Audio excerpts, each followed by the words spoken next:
Комплект кейс, насадка, кольца.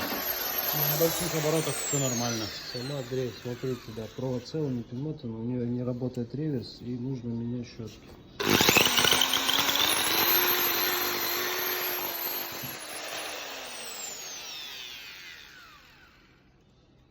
Удар. Ну, в общем, бьет. Вот такого состояния. 31.